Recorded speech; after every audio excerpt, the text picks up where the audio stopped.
सबको सुख प्रदान किया। तो बड़े आनंद से सब संपन्न हो पाया, बस हम मिल नहीं पाए, उसके लिए हम क्षमा प्रार्थी हैं। और ये लगभग अब हर कथा में ही ऐसा हो पा रहा है, हम मिलना नहीं हो पाता। जयपुर में बहुत ज़्यादा ही हालत खराब हो गई थी। जहाँ हम रुके थे वहाँ इतने सारे बच्चे, इतने युवा इकट्ठे हो गए, तो मुझे बहुत फिर पीड़ा होने लगी। तो इसलिए एक दिन वहाँ रखा, लेकिन उसमें श्रमित हम ही हो जाते हैं, उसमें हमारी ही देह को नुकसान होने लगता है। क्योंकि 5-6 घंटे बैठना, सुबह फिर 3-4 घंटे बैठ के कथा सुनाना, और फिर उसमें भी भाग दौड़ करना, इतना इधर उधर जब जाना, तो थोड़ी श्रम तो हो जाता है। तो इंसान ही।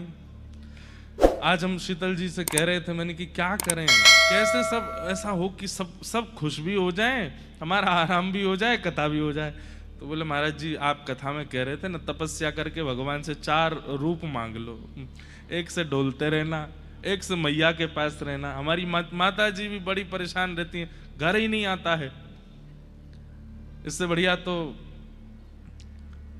नाम के गृहस्थी हो, वैसे तो बाबा जी जैसे ही हो, तुम घर तो आना नहीं तुमको 2-2, 3-3 महीना तक।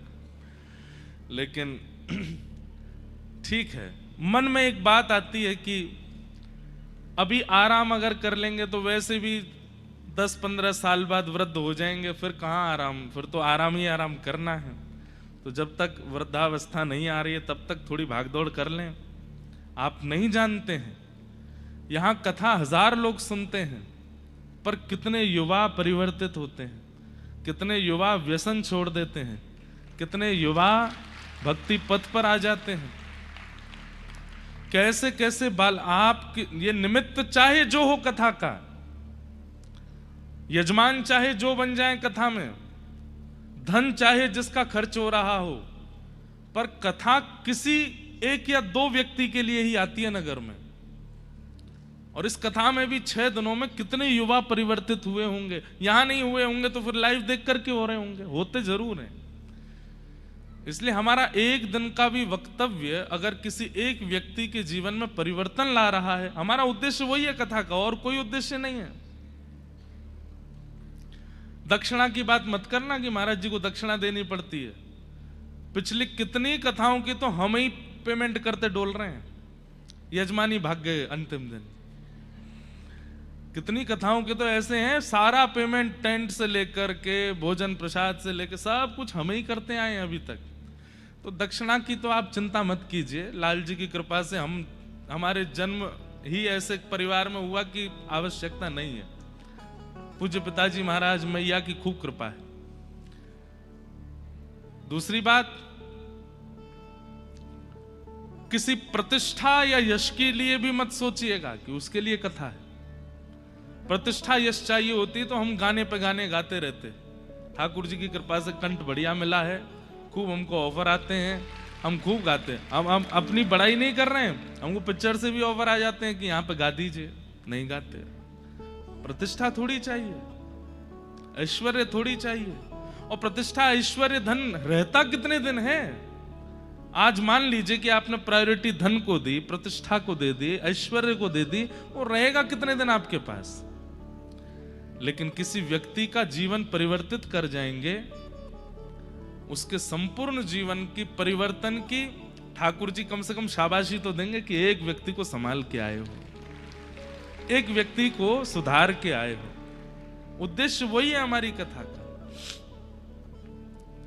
उसी भाव से कथा कहते हैं कि यहाँ इतने युवा जो आते हैं, वो युवा जो सुनते हैं, युवा का मतलब 50 साल तक युवा ही हैं। बेचारे बूढ़े बड़े लोग कहीं ये सोचने लगे हम तो कुछ है ही नहीं, हमें तो गिन ही नहीं रहे महाराज जी। नहीं, 50 साल उससे ऊपर क्या है, उससे ऊपर बड़े युवा हैं, उससे ऊपर और बड़े युवा हैं। युवा ही रहते हैं भैया। जीवन जब परिवर्तन करने की स्थिति आ जाए वही श्रेष्ठ दिन है। लेकिन अगर बहुत कम उम्र में ही आ जाए तो उसकी तो बात ही अलग है।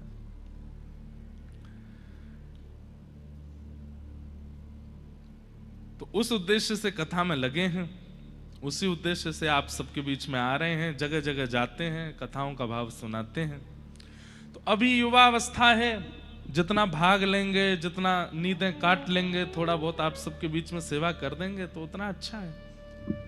फिर तो वृद्ध होकर के तो आराम करना ही है, इसलिए हम भागते हैं, इसलिए विलंब भी हो जाता है। आज भी विलंब से ही पहुंचे हैं।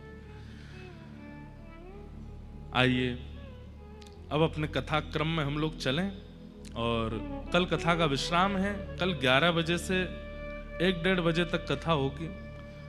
आप सब लोग समय से आ ही जाते हैं, कल भी समय से ही आइएगा, और समय से कथा विश्राम करके फिर हम तिरुपति प्रस्थान करेंगे।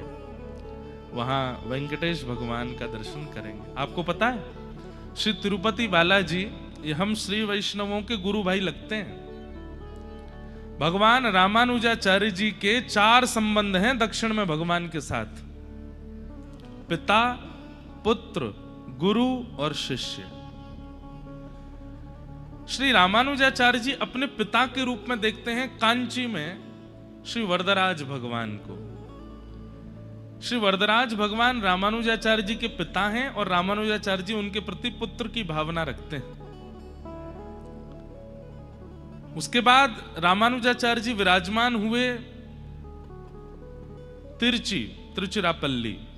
वहां कावेरी नदी के तट पर विराजमान श्री रंगनाथ भगवान ये रामानुजाचार्य जी के गुरु हैं, इनके प्रति गुरु भाव रखते हैं।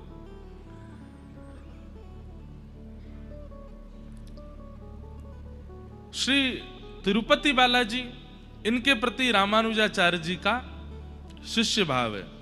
मतलब भगवान शिष्य हैं ये कहने में तो अनुचित लगता है, लेकिन लीला ही ऐसी हुई है कि यही मानना पड़ेगा कि वहां रामानुजाचार्य जी जो है वो गुरु रूप में विराजमान है, आचार्य रूप में विराजमान है। बात ऐसी थी कि एक बार तिरुचि से श्रीरंगम से रामानुजाचार्य जी वेंकट पर्वत पर वेंकटाधीश भगवान तिरुपति जी का दर्शन करने के लिए गए। तो जैसे ही दर्शन करने के लिए गए, रामानुजाचार्य जी को देख करके तिरुपति बालाजी मंद मंद मुस्काने लगे। तो रामानुजाचार्य जी बोले, आप क्यों मुस्कुरा रहे हैं? बोले, एक बात बताइए, ध्यान से सुनिएगा सब। क्या बताएं? बोले कि हम अवतार लेकर के इतना कुछ नहीं कर पाते, हम अवतार लेकर के भी इतने मानवों का कल्याण नहीं कर पाते, आप आचार्य बन के इतने लोगों का कल्याण कैसे कर देते हैं? अरे बात तो सुनो, ताली पहले बजाते हो। प्रश्न कर रहे हैं ठाकुर जी कि हम अवतार लेकर के इतने जीवों का उद्धार नहीं कर पाते, और आप आचार्य बनकर के इतने जीवों का कल्याण कैसे कर देते हो? ऐसा क्या है आपके पास? तो रामानुजाचार्य जी विनोद में बोले,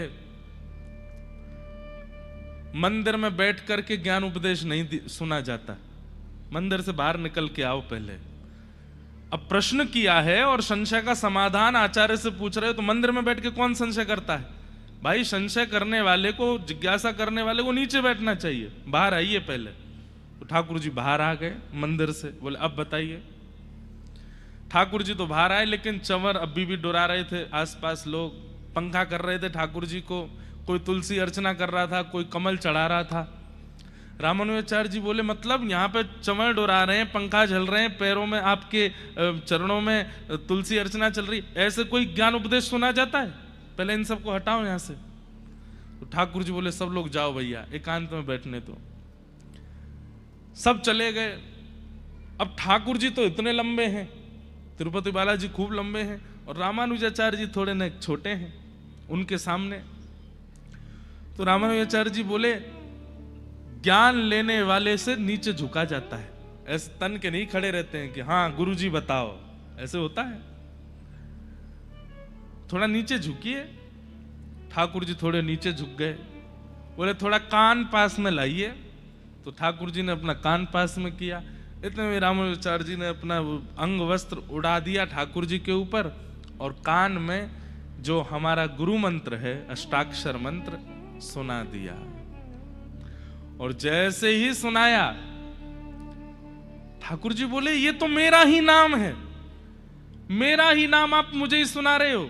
मैंने पूछा कि मैं तो अवतार लेकर के इतने लोगों का उद्धार नहीं कर पाता, आप आचार्य बन के इतना उद्धार कैसे करते हैं? रामानुजाचार्य जी बोले वही तो बताना था, आप वो नहीं कर पाते जो आपका नाम कर देता है, आपका नाम।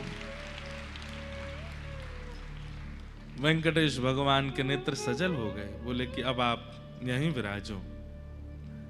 और संपूर्ण दक्षिण भारत में समस्त देवस्थानों में आप प्रणाम की मुद्रा में बैठे हैं, लेकिन तिरुपति में आप आशीर्वाद की मुद्रा में बैठे हैं। वहां पर आप वेंकटेश भगवान के सामने ऐसे बैठे हैं रामानुजाचार्य जी।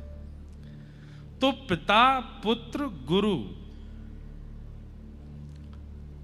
पिता और शिष्य तो सुने, अब ये थे गुरु और संपत कुमार भगवान, उनके प्रति रामानुजाचार्य जी का पुत्र भाव है। ठाकुर जी पुत्र हैं और रामानुजाचार्य जी पिता के भांति वहां ठाकुर जी के सन्मुख हैं। ऐसे श्रीमद रामानुजाचार्य जी महाराज, उनकी कृपा से दक्षिण भारत में आज भी भक्ति का संचार, आज भी भक्ति प्रवाहित हो रही है। ऐसे आचार्य चरण को हम बारंबार प्रणाम करते हैं। नख पे धार लियो गिरिराज, नाम गिरधारी पायो है। नख पे धार लियो गिरिराज,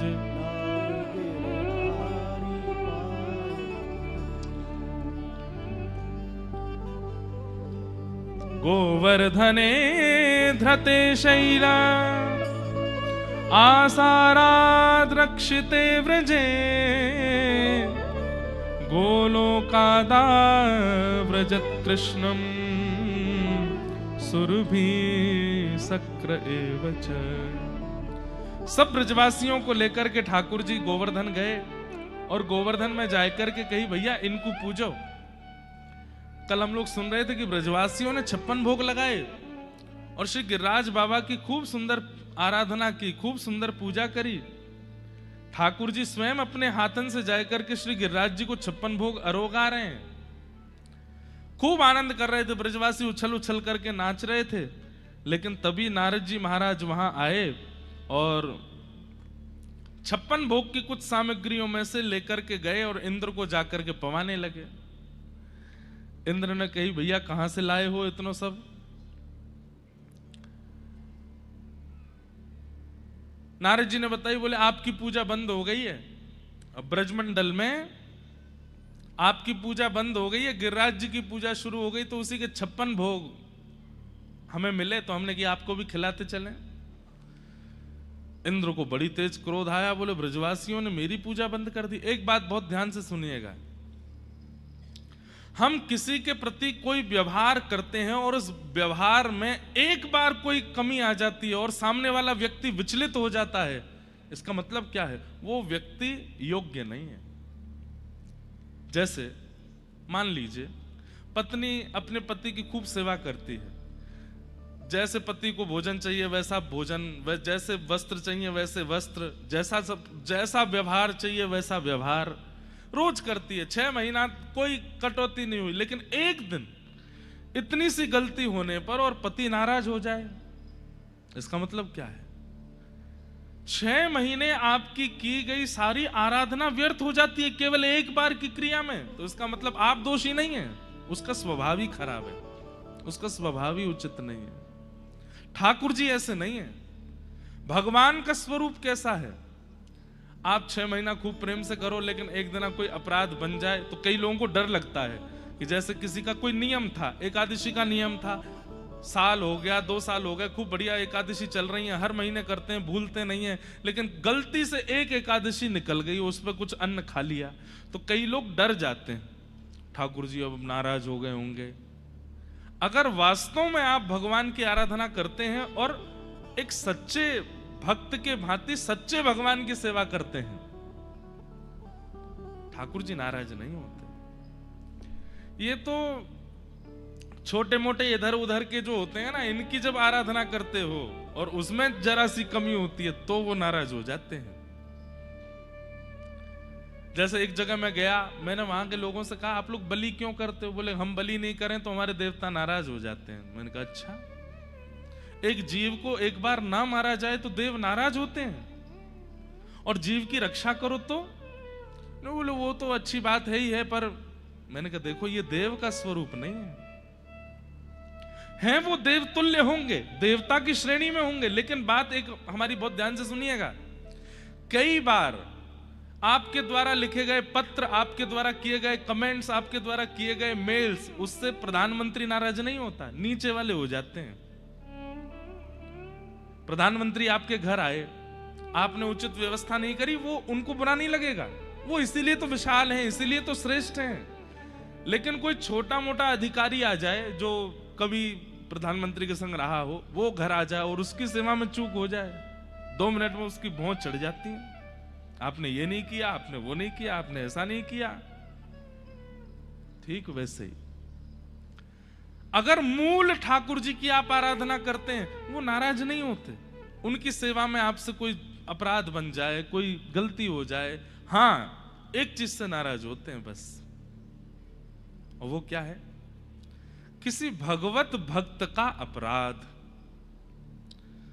भक्त का अपराध, ब्राह्मण का अपराध, गौ का अपराध और नारी अपराध। ये 4 अपराध ठाकुर जी से सहन नहीं होते। आपने ठाकुर जी का श्रृंगार नहीं किया अच्छे से, वो नाराज नहीं होंगे। आपने ठाकुर जी को भोग नहीं लगाया, वो नाराज नहीं होंगे। पर एक स्त्री का अपमान कर रहे हो और ठाकुर जी को 56 भोग लगा रहे हो, ठाकुर जी निश्चित नाराज होंगे। ठाकुर जी को सोने चांदी के आभूषण पहना रहे हो और यहां ब्राह्मणों को गाली दे रहे हो, ठाकुर जी निश्चित नाराज होंगे। गायों की रज रज के सेवा कर रहे हो, लेकिन भक्तों को कुछ नहीं समझते हो, तो ठाकुर जी निश्चित नाराज होंगे।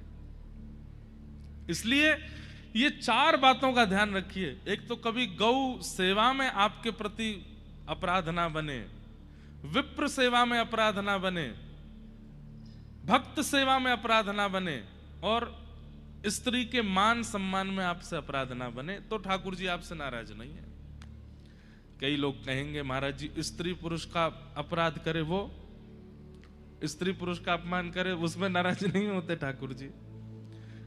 देखो पहले के जमाने में स्त्रियां किसी को अपशब्द बोलती ही नहीं थी। अब कलयुग आ गया है और अब घोर कलयुग आ गया है, और इस घोर कलयुग के कारण क्या हो गया भैया? वो पीछे अम्मा क्यों उठी? गुब्बारा गिर गया? क्या गिरा? सब ठीक है ना? हाँ ठीक है, बैठ जाओ। छिपकली गिरी थी क्या?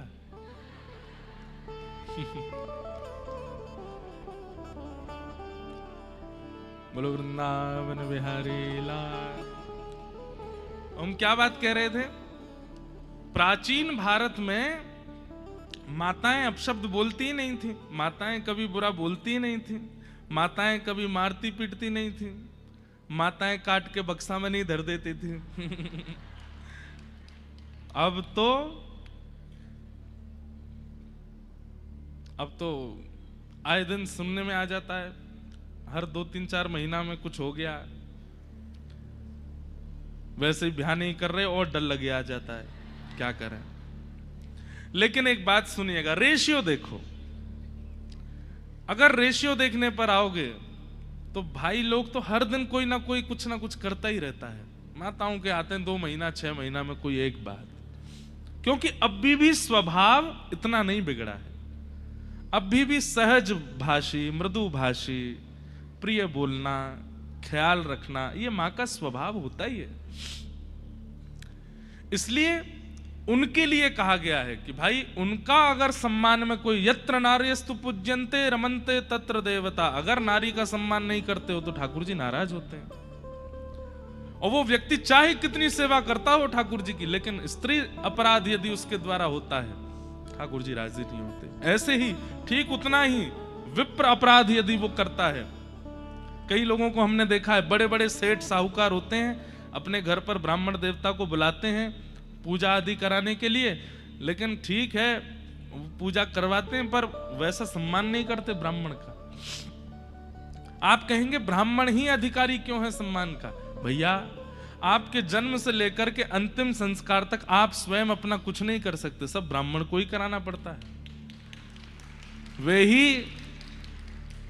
वे ही नामकरण करवाएंगे, वे ही मुंडन करवाएंगे, वे ही ब्याह करवाएंगे, वे ही प्रथम अक्षर लिखवाएंगे, वे ही अन्नप्राशन करवाएंगे। अगर ब्राह्मण सन्निधि ना प्राप्त हो तो आप में और अंग्रेजों में और आप में और विधर्मियों में कोई अंतर थोड़ी है। ब्राह्मण सानिध्य के कारण आप वैष्णव कहलाते हो, आप हिंदू कहलाते हो, आप सनातनी कहलाते हो। अगर ब्राह्मण नहीं है, आप अपने आप ही करके तो दिखाओ, कुछ नहीं कर पाओगे। अरे नया घर तक बनाएंगे तो उसमें भी प्रवेश ब्राह्मण ही कराएगा, और जब पधार जाओगे तब आपकी अंतिम यात्रा भी ब्राह्मण ही कराएगा। तो हमारी प्रत्येक क्रिया को व्यवस्थित रूप से हमारे वैदिक धर्मानुसार करवाने वाले ब्राह्मण, क्या वो सम्मान डिजर्व नहीं करते? निश्चित करते हैं, वो गुरु तुल्य हैं, आपको उनको प्रणाम करना चाहिए। शास्त्र तो ऐसी आज्ञा करते हैं, अगर कोई ब्राह्मण कुल में जन्मा है और ब्राह्मणेतर कर्म करता है, मतलब जो ब्राह्मणों के काम नहीं होते वो करता है, तो भी वो प्रणम्य है। दक्षिण भारत की राम कथा में तो ऐसा तक सुनने में आता है कि महादेव की आराधना जब कर रहे थे रामेश्वरम भगवान की, तो रावण ही आया था पूजा कराने के लिए, क्योंकि है तो ब्राह्मण, भले ही राक्षसत्व में है। और जब वो आया तो उसने आकर के कह दिया, बोले कि भाई बिना गृहिणी के तो नहीं होगी। तो फिर सब ने आसन से उठा, बोले आसन पे तो तुम ब्राह्मणों से उठ के इधर आओ। और जब किनारे गए तो बोले कि गृहिणी तो तुम्हारे पास ही है। तो बोले ठीक है, मैं ले आता हूं, लेकिन केवल पूजा तक रहेंगे, फिर उसके बाद मैं ले जाऊंगा। तो राम जी बोले जैसा आपको उचित लगे। तो फिर रावण लेके आया सीता जी को और जाकर कहा बैठिए, और वाम भाग में जब सीता जी बैठी हैं तब महादेव की आराधना रावण ने करवाई। और उसके बाद जब आराधना पूरी हो गई, राम जी ने दक्षिणा प्रदान की। दक्षिणा प्रदान करने के बाद में ब्राह्मण को जो उचित सम्मान प्रणाम आदि करना चाहिए वो सब किया, और रावण ने आशीर्वाद दिया है। और रावण को यही आशीर्वाद देना पड़ेगा, क्या चिर सौभाग्यवती भव, आपका सौभाग्य, आपके पति सदा सर्वदा आपके नेत्रों के सन्मुख रहे। और जब सब हो गया, आसन से उतरती फिर राक्षस बन गया। बोले आइए बैठो विमान में चलो। ऐसा दक्षिण भारत की जो रामायण भी अनेक है ना, उसमें एक में ऐसा भाव भी है। तो ब्राह्मण का सम्मान करना ये बहुत आवश्यक है। आजकल लोग जातिवाद में आकर के ये भूल जाते हैं कि ये उचित नहीं है, बल्कि उसकी जगह दूसरी बात कहने लगते हैं कि यही क्यों अधिकारी हैं, हम क्यों नहीं है। सबके अधिकार विभक्त किए गए हैं। बोतल में ऊपर की तरफ वो होती है, क्या बोलते हैं उसको, ढक्कन। अब ढक्कन तो ऊपर होता है और नीचे का जो हिस्सा है वो रो रहा है। बोले क्यों? बोले मेरे साथ बहुत अत्याचार किया, मुझे ऊपर करो, ढक्कन नीचे करो। हो सकता है ऐसा? ढक्कन नीचे कर देंगे तो क्या होगा? जब जब खुलेगा, जितना अंदर सार भरा है सब निकल जाएगा, कुछ नहीं बचेगा। अब इसी दिशा में जा रहे हैं हम लोग, ढक्कन को नीचे कर रहे हैं। और जिस दिन ढक्कन नीचे हो गया, और हो सा ही गया है, लोग बाग कहां करते हैं सम्मान अब। इसी वजह से धर्म टिकता नहीं, निकल जाता है। भक्ति टिकती नहीं, निकल जाती है। संस्कार रुकते नहीं, प्रस्थान कर जाते हैं। क्यों? ब्राह्मणों के उचित सम्मान नहीं करते, इसलिए ठाकुर जी नाराज होते हैं। तो स्त्रियों का सम्मान कीजिए, ब्राह्मणों का सम्मान कीजिए, गौ का सम्मान कीजिए और भक्तों का सम्मान। इन चारों में अगर आपसे चूक हो गई तो ठाकुर जी नाराज हो जाते हैं। इंद्र नाराज हो गया, क्यों? क्योंकि उसकी हजारों वर्षों से चली आ रही पूजा आज नहीं हुई है। ये कैसा देवता है? ये देव हो कैसे सकता है तो देवता ही, लेकिन ये भगवान नहीं है। इंद्र ने मेघमालाओं को आज्ञा कर दी, जाइए जाकर के ब्रजमंडल पर इतनी वर्षा करो, इतनी वर्षा करो कि पूरा ब्रजमंडल डूब जाए। सांबर तक मेघमालाओं ने आकर के इतनी जोर से वर्षा करना प्रारंभ किया, गड़गड़ करके बादल गरजने लगे। सब ब्रजवासी त्राहिमाम त्राहिमाम कह के दौड़ने लगे। हम तो पहले ही मना कर रहे हैं, इंद्र की पूजा बंद मत करो। ना मानी हमारी बात, या नेक्स्ट से छोरा की बात मान करके और सबन ने इंद्र की पूजा बंद कर दी। यही मारे इतनी जोर से इंद्र नाराज हैरो है। बंधुओं, गिरिराज लीला इतनी सुंदर है और इतनी विस्तृत है, कितने समाधान हो जाते हैं। भक्ति में आप ठाकुर जी के सन्मुख गए, आपने सब कुछ अर्पित कर दिया, 56 भोग लगा दिए, लेकिन जरा सी विपरीत अवस्था होने पर आपका विश्वास टूट गया, तो फिर ये उचित साधना नहीं है। वैष्णो देवी गए, जगन्नाथपुरी गए, खूब सेवा करके आए ठाकुर जी की, लेकिन सेवा करके लौट के जैसे आए तो एक अनुचित कृत्य यदि आपके साथ हो गया, उसी पर नाराज हो जाते हैं। बोले देवी मैया ने हमको, पता नहीं हमसे नाराज हैं, या देवी मैया में अब बल नहीं बचा, हमारे साथ ये गलत क्यों हो रहा है। ये अविश्वास, अविश्वास नहीं। भाई देखो, विश्वास कैसी चीज है। हम पैसे दे करके एयर टिकट लेते हैं,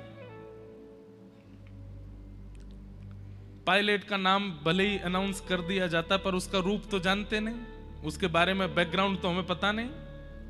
फ्लाइट में बैठ जाते हैं, जैसे टेक ऑफ होता है कई लोग सो जाते हैं। सो क्यों जाते हो आप फ्लाइट में बैठ के? क्योंकि आपको विश्वास है कि वो हमको बिल्कुल ठीक ठाक पहुंचा देगा। ट्रेन में बैठ जाते हैं, सो जाते हैं, क्यों? क्योंकि रेलवे लोको पायलट पर हमें विश्वास है। अरे फ्लाइट की यात्रा करते हैं, ट्रेन की यात्रा करते हैं, बस की यात्रा करते हैं, इतना विश्वास हमें होता है कि हमें सही सलामत पहुंचा देंगे।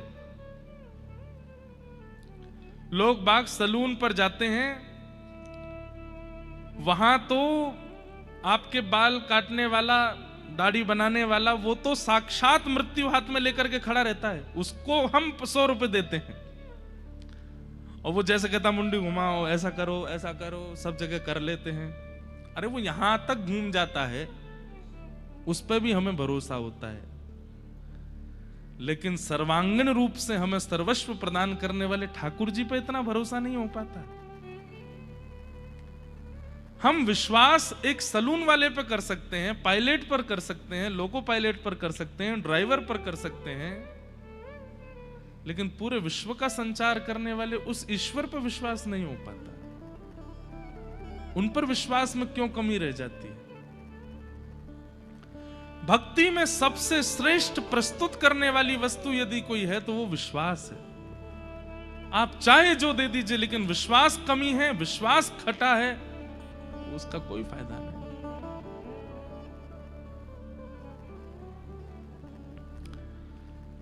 सब ब्रजवासियों के अंदर अविश्वास जैसे ही प्रकट हुआ, दौड़ने लगे, भागने लगे। ठाकुर जी बोले ये तो गलत है रो, ये ब्रजवासी इतने जल्दी अविश्वास क्यों कर रहे हैं? तब ठाकुर जी ने मन में विचार किया कि इनके चित्त में जब तक ब्रजमंडल है और जब तक ब्रजवासी होते रहेंगे तब तक विश्वास चित्त में धारण हो, उसके लिए अब मुझे कुछ करना पड़ेगा। आहा, गोवर्धने धृते शैला। इतने में ही ठाकुर जी ने श्री गिरिराज जी को प्रणाम किया और गिरिराज जी को प्रणाम करके अपनी दोनों भुजाओं से जैसे ही अधर किया तो गिरिराज जी कहते हैं ठाकुर जी ने ऐसे उठाए हैं। शुक्राचार्य जी वर्णन करते हैं, शब्दों का वर्णन ऐसा करते हैं कि ठाकुर जी ने गिरिराज जी ऐसे उठाए जैसे कोई छोटा बालक पुष्प को उठा लेता है। बिल्कुल जोर नहीं लगा ठाकुर जी को, तुरंत यूं उठाए, भीतर पहुंचे और बिल्कुल मध्यस्थ में जाकर के अपने बाम हस्त की कन्नी उंगली के नख पर ठाकुर जी ने श्री गिरिराज जी को धारण कर लिया। बोलो गोवर्धन नाथ की जय। सब ब्रजवासी दौड़ रहे हैं। अच्छा, एक अद्भुत बात, गिरिराज जी कितने बड़े हैं? 7 कोस, एक कोस में 3 किलोमीटर, 21 किलोमीटर के हैं गिरिराज जी। और 21 किलोमीटर के गिरिराज जी के नीचे कितने ब्रजवासी हैं? बोले 84 कोस के ब्रजवासी। 84 कोस के ब्रजवासी गिरिराज जी के नीचे आकर के खड़े हो गए। और केवल ब्रजवासी नहीं है, ब्रजवासी हैं, गैया हैं, बछियां हैं, बछड़ा हैं, बैलगाड़ी हैं। तो सोचो कैसे खड़े हैं सब। बोले बिल्कुल ऐसे एक से एक लग करके खड़े हैं, चारों तरफ बिल्कुल जैसे आप लोग बैठे हैं ऐसे चारों तरफ सब लाखों की तादाद में ब्रजवासी खड़े हैं। और एक शिला के ऊपर ठाकुर जी ऐसे उंगली पर धारण करके गिरिराज जी को ठाड़े। नख पे धार दे।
सात बरस के ठाकुर जी ने 7 कोस लंबे चौड़े गिरिराज पर्वत को अपने बाम हस्त की कन्नी उंगली के नख पर 7 दिन 7 रात्रि तक धारण किया। सब देखते रह गए। अरे ब्रजवासीन की तो पूछो, कहा आकाश में देवता भी देख रहे हैं। जैसे ही ठाकुर जी ने गिरिराज जी उठाए, ब्रजवासी दौड़े, अपनी अपनी छड़ी ने लेकर के नीचे लगाए ले। ठाकुर जी बोले, जे कहा कर रहे हो भैया? अरे लाला, इतना लंबा चौड़ा गिरिराज पर्वत है, तेरी उंगली थक जाएगी, हमारे अपनी छड़ी लगा रहे हैं। ठाकुर जी कह रहे, जे नेक नेक सी बांस की छड़ी, इन पर टिक जाएगा गिरिराज जी?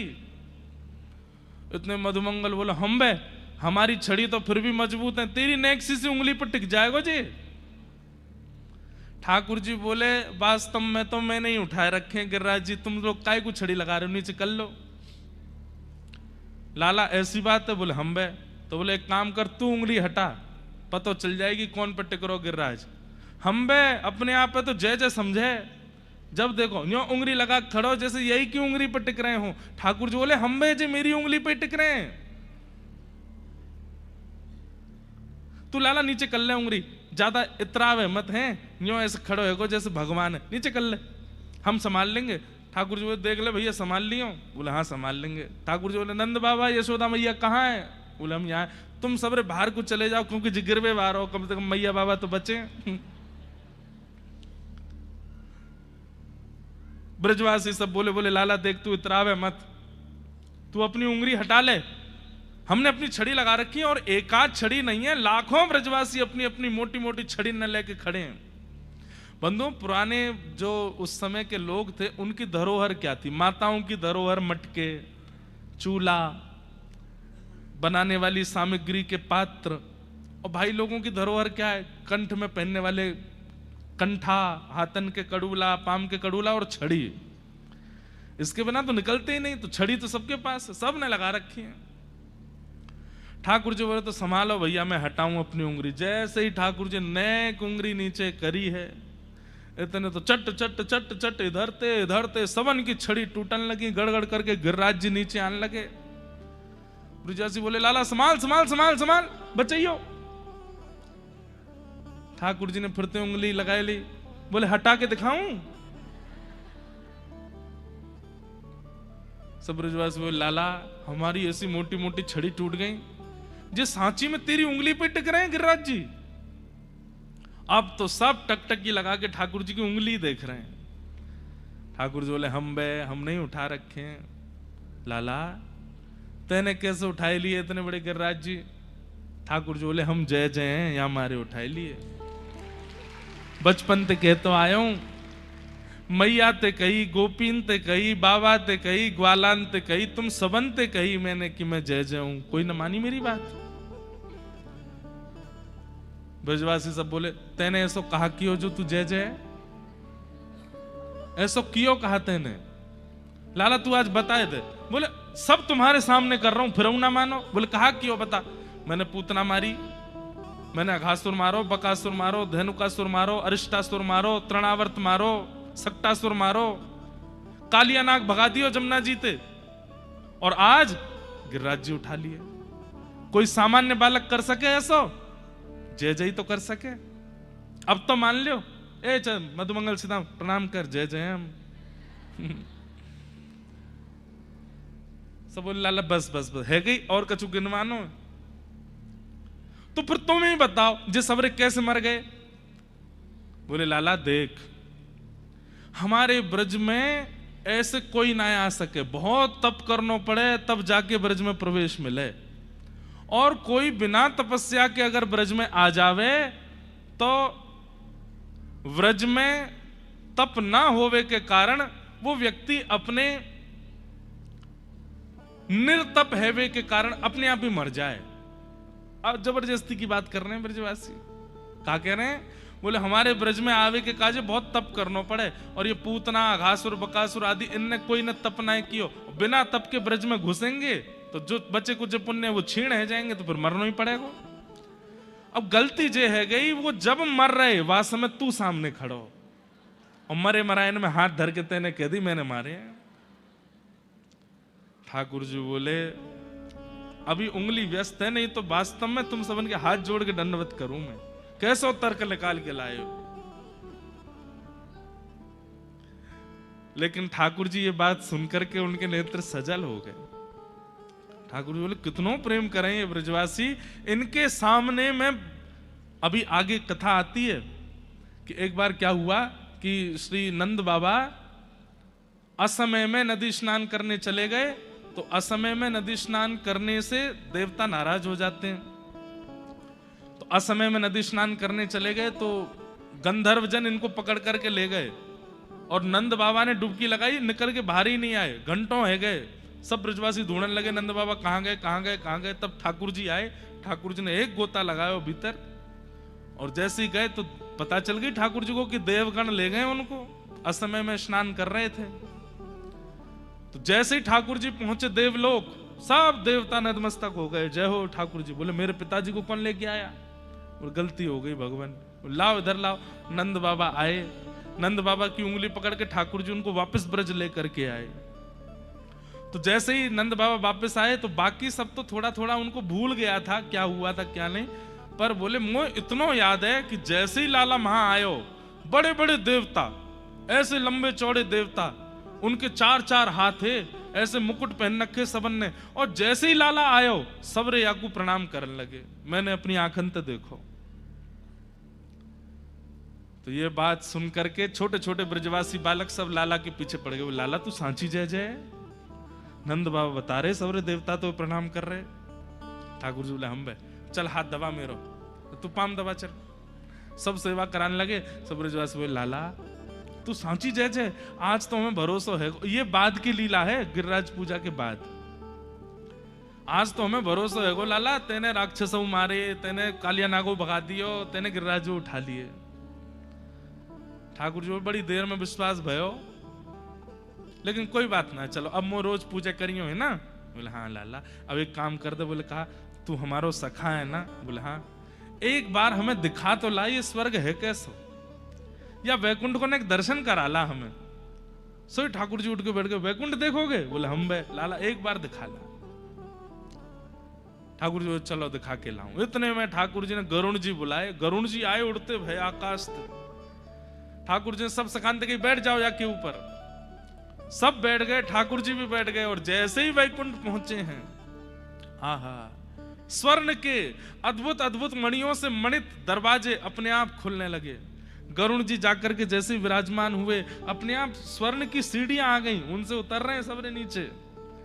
नीचे उतरे तो उतरते ही महाराज सबको माला पहना रही हैं अप्सराएं, सुंदर सुंदर पेय जल लेकर के आई हैं पीने के लिए। ग्वाल वाल बोले लाला जी वैकुंठ है? बोले हाँ जी वैकुंठ है। ये कौन है हाथी पे डोल लगा? बोले इंद्र है। अच्छा जे है हमारो कुल देवता पुरानो। अब तो बदल गो। ठाकुर जी बोले हम यही है लाला, ये दारी के एक बार प्रणाम करवा दे हमें, जाने साल भर हमते प्रणाम करवाइए। ठाकुर जी बोले अभी करवाओ। ए इंद्र इधर आओ। ठाकुर जी की आज्ञा मानते तुरंत ऐरावत हाथी नीचे बैठ गया, इंद्र उतर के नीचे आया, प्रणाम करो, सब ब्रजवासियों को प्रणाम करो। लंबे अब आवा आयो, अब ने चैन मिलो, इतने 56 भोग पाए आने हमते। लाला जी 4 मुंह वारो कौन डोलो? बोले जो ब्रह्मा है, पूरी दुनिया यही ने बनाई। मधुमंगल बोला लाला ने क्या बोलाइयो? बोले काय को याने मोकू कारो काय को बनायो और मेरो विचित्र काय को बनायो, या तने शिकायत कर। सब ब्रजवासी इतना आनंद कर रहे हैं। इतने में ही श्री वैकुंठ के मंदिर में साक्षात नारायण विराजमान है। 4 भुजा वाले ठाकुर जी शंख चक्र गदा पद्म लेकर के बैठे हैं। और नारायण और कृष्ण अलग थोड़े एक ही हैं। ब्रजवासी बोले लाला जे कौन है भीतर बैठो का कारो कारो सो? बोले ये वैकुंठ के भगवान नारायण है। बोले अच्छा लाला यार ने पास तो देखे। बोले चलो भीतर। भीतर गए तो जाकर के देखे, वहीं जय विजय पार्षदों ने थोड़ी भीतर जाके रोक दिया। बोले इससे अंदर आप नहीं जा सकते, ये यहाँ मर्यादा है। सब ब्रजवासी बोले लाला यहाँ को मुंह तो बिल्कुल तेरे जैसा ही है, बिल्कुल तेरी जैसी नाक कान आंख, हंसे भी तेरे जैसा ही है, लेकिन लाला हमें जेना है चाहिए। बोले क्यों? यहाँ तो बड़ी मर्यादा है, हमारा तो मन है रो कि हम या की गोद में बैठेंगे, या के संग नेक खेलेंगे, नेक मक्खन या को खवाएंगे, फिर या तो हम खा लेंगे। ठाकुर जी बोले भाई मर्यादा में ही रहने दो, ये सब मेरे संग कर लियो, चलो आओ बाहर। बाहर लेके आए, फिर 10-15 कक्ष खुलवा दिए ठाकुर जी ने। जाओ सबरे एक एक कमरा में जाके आराम करो, बढ़िया सुंदर मखमली गद्दा लग रहे हैं, सबरे ब्रजवासी उछल रहे हैं उन पर जोर जोड़ते, जो मन खावे को करे वो सामने प्रस्तुत है जाए, खा रहे हैं पी रहे हैं आनंद कर रहे हैं। नदी है, सरोवर है, पहाड़ हैं, गरुड़ जी हाथ जोड़ के खड़े हैं, कहीं घूमने जाना हो तो बताइए ले चलें। 2-4 घंटा ब्रजवासी ने खूब आनंद किया। ठाकुर जी बोले प्रसन्न हो लाला, एक बात कहें? बोले हाँ। बहुत आनंद आ रहा है यार वैकुंठ में। बोले अच्छा आनंद आ रहा है? बोले हाँ। तो फिर एक काम करो। बोले कहा मैं जा रहा हूं वापस नंद बाबा यशोदा मैया के पास, तुम लोग यहीं रहो वैकुंठ में। ये बात सुनते ही ब्रजवासी रोने लगे, चरण पकड़ लिए। बोले लाला जे कितनो सुंदर होए, यहाँ कितनी व्यवस्था हो, पर हमारे वृंदावन ते सुंदर ना है, हमें वापस वृंदावन ही ले चल। सब देवताओं को ठाकुर जी ने अपने सामने प्रकट किया। बोले तुम सबके मन में संशय आता है कि ब्रजवासी मुझे इतने प्रिय क्यों हैं? बोले जो वैकुंठ को भी त्याग सकते हैं जिस नगर के लिए, वृंदावन के लिए, वो हैं ये ब्रजवासी। इनको वैकुंठ प्रिय नहीं है, इनको स्वर्ग प्रिय नहीं है। अरे कहां तक कहें, कुछ समय बाद जब मैं व्रत छोड़ करके जाऊंगा, इनके प्राण बसते हैं मुझ में, ये मेरा त्याग भी कर देंगे लेकिन वृंदावन से नहीं जाएंगे। अरे मथुरा दूर नहीं है वृंदावन से, ये चाहे तो 6 बार जाकर के मथुरा मिलके आ सकते हैं, लेकिन नहीं जाएगा एक भी ब्रजवासी मथुरा। क्यों? वृंदावन नहीं छोड़ सकते। वृंदावन हमें कृष्ण से भी अति प्रिय है। वृंदावन नगर नहीं है बंधुओं, वृंदावन कोई स्थान नहीं है। वृंदावन स्वयं श्री प्रिया प्रियतम ही नगर रूप में, स्थूल रूप में विराजमान हो गए। वहां के कण कण में, वृक्ष में, गलियों में, मोहल्ले में, हर जगह श्री कृष्ण विराजमान है। और एक बात बोलूं, कई बार अति प्रिय व्यक्ति तो चला गया लेकिन उसकी सुगंधी रह गई। अति प्रिय व्यक्ति तो चला गया लेकिन उसका अनुभव रह गया हमारे पास।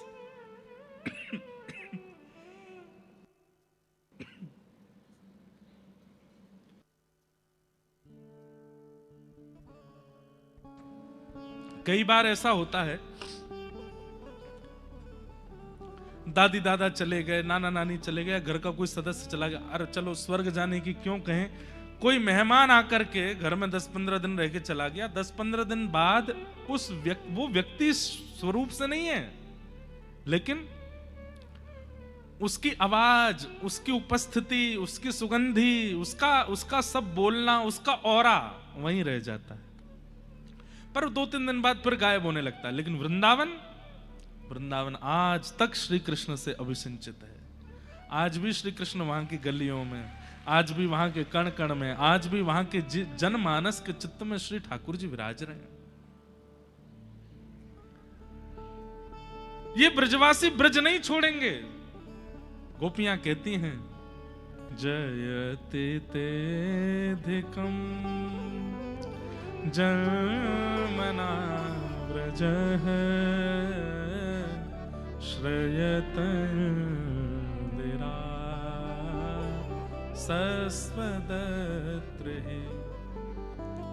हे कन्हैया, तुम हमें बहुत प्रिय हो, लेकिन तुम हमें क्यों प्रिय हो? ते जन्मना व्रजम अधिकम जयते, क्योंकि तुम व्रज में जन्मे हो। और ये तुम्हारे लिए भी है, तुम भगवान हो, परमात्मा हो, लेकिन व्रज के अलावा कहीं और जन्म हुआ होता ना तो इतना प्रेम तुमको नहीं मिलता।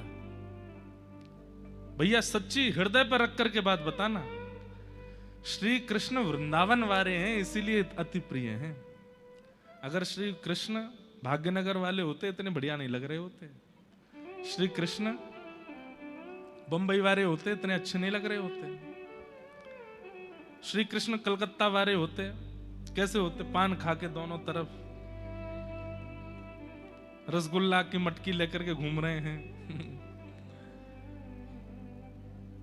श्री कृष्ण वृंदावन के हैं, व्रज के हैं, इसलिए अति प्रिय हैं। वही बात गोपी गीत में गोपियां कहती हैं कि आपका स्वरूप तो पूजनीय है ही, लेकिन क्योंकि आप वृंदावन में जन्मे हो इसलिए वह स्वरूप पूजनीय के साथ साथ प्रेमी भी हो गया है, क्योंकि आप व्रज में जन्मे।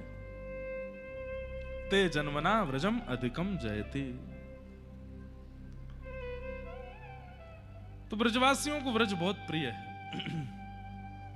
सब ब्रजवासी कहने लगे, वो लाला तने इतना बड़ो गिरिराज पर्वत उठाए लियो। ठाकुर जी बोले, अरे भैया मैं तो आनंद ले रहा हूं, मैं जय जय फैजय ना हूं। तो फिर तेने कैसे उठाए? कछु माखन को बल बढ़ो, कछु गोपन करी सहाय। श्री राधे जू के कृपा सो मैंने गिरिवर लियो। कछु तो मुंह में माखन को बलायो। अरे गोपियों सबरी सुन लो मेरी बात। तुम सबन ने हमेशा मुंह ते कही, तेने हमारे घर में घुस के चोरी कर करके माखन खायो। अरे मैं एक घर को माखन खातो, अपनी मैया के हाथ को निक्सो माखन खातो तो केवल मैया को बल मुंह में आतो, लेकिन इतनी सारी गोपी श्रम करके मक्खन निकारे और वह मक्खन को चोरी कर करके मैं खाए गयो, तो इतनी गोपीन को जो श्रम है, जो बल है, वो मुंह में आ गया और मैंने गिरिराज जी उठा लिया। अब देखो एक बात सुनिएगा, प्रेम में लॉजिक नहीं होता, इसलिए इन बातों में लॉजिक मत देखना। आपको ये कौन सी बात है, मक्खन निकाल वैसे उसमें बल आ जाता है। प्रेम अगर लॉजिकली डिफाइन किया जा रहा है तो वो प्रेम नहीं है। प्रेम वही होता है जिसमें लॉजिक ही नहीं है। ठाकुर जी की बातें अभी यहां बिल्कुल इलॉजिकल है। ठाकुर जी क्या कह रहे हैं? तुम सब गोपीन ने जो श्रम करके मक्खन निकालो मैंने खा लिया, और तो सबरी गोपीन को बल मेरी भुजा में आए गए हो। लेकिन भैया मेरी बात सुनो, अब इससे क्या हुआ? गोपियों का मान हो गया।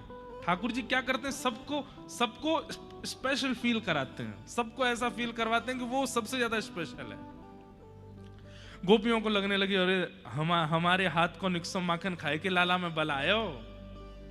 और फिर थोड़ी देर में ठाकुर जी बोले अब गोपीन के बल से तो चलनो ना हो काम, तो कछु गोपन करी सहाय। इन गोपन ने भी मेरी सहायता करी। तो ब्रजवासी सब बोले लाला ये तो मक्खन तो मैया नहीं निकारो, हमने तो वहां में हाथ भी ना लगायो, फिर हमते कैसे सहायता है गई? बोले अरे भैया तुम सबन को हाथ लगावे की जरूरत ना है, तुम सबन की शक्ति तो नेत्रन में बैठी है। कैसे लाला? बोले जैसे ही मैंने गिरिराज जी उठाए तो गिरिराज जी तो उठाए गोपीन के बल थे, लेकिन तुम सब टकटकी लगा के मेरी उंगली की ओर देखने लगे तो तुम सबन की आंखन ते सबरी शक्ति निकल के मेरी उंगली में आ गई, मैंने गिरिराज जी उठा लिए। लॉजिक नहीं है बात में, लेकिन प्रेम है। और ब्रजवासी क्या बोले? अरे हम बे तभी तो हम कहें आजकल कमजोरी क्यों आ गई हमें। 2 दिन आते बिल्कुल ऐसा लग रहा है जैसे घबराहट सी है रही है, कहीं शक्ति चली गई है सबरी। अब पता चली कि तो हमारी शक्ति या कि लाला की उंगली में घुस गई है। ठाकुर जी बोले हम बे कछु तो गोपीन ने सहायता करी, कछु ग्वालन ने सहायता करी, और आप सबन की, हमारे नाना जी कहते जैसे ठाकुर जी ने ऐसे कही ना, कछु गोपन करी शायद तुम्हारी शक्ति तो मैंने गिरिराज जी उठाए, तो इतने में ही ब्रजवासी सब 56 भोगन की डलिया ले लेके बैठ गए और सब खाने लगे। तो नंद बाबा बोले तुम्हें शर्म ना आ रही, लाला गिरिराज धारण कर खड़ो, तुम यहां जैम रहे हो। सब ब्रजवासी बोले अभी सुनी ना तुमने, हम खामे तो हम में शक्ति बने, और जैसी शक्ति बन के हम लाला देख लें सबरी शक्ति यहां में चली जाए। तो बाबा हम खामेंगे और खा के फिर लाला देख लेंगे, सोई सबरी शक्ति आती जाएगी यहां में। भाई गिरिराज लीला उत्सव बहुत सुंदर है। अभी तो हमने निकुंज की लीला सुनाई है, निवृत्त निकुंज की लीला तो और भी ज्यादा सुंदर है। निकुंज निवृत्त निकुंज मतलब निकुंज में सब हैं, ग्वाला भी हैं, मैया भी हैं, बाबा भी हैं, गोपी भी हैं, गोप भी हैं, बछिया भी हैं, बछड़ा भी हैं, पर निवृत्त निकुंज में केवल गोपियां हैं और ठाकुर जी और किशोरी जी हैं। वहां की लीला और सुंदर है, गोवर्धन लीला। और श्री राधे जू की कृपा सो मैंने गिरिवर लियो उठा। बोले अरे लाला राधा रानी ने कौन सी कृपा करी? ठाकुर जी बोले अरे वृषभानु बाबा को बुलाओ। इतने में किशोरी जी के पिताजी वृषभानु बाबा आए तो ठाकुर जी कह रहे हैं आपकी लाली को नामकरण कौन ने कियो? वृषभानु बाबा बोले गर्गाचार्य जी ने कियो। नंद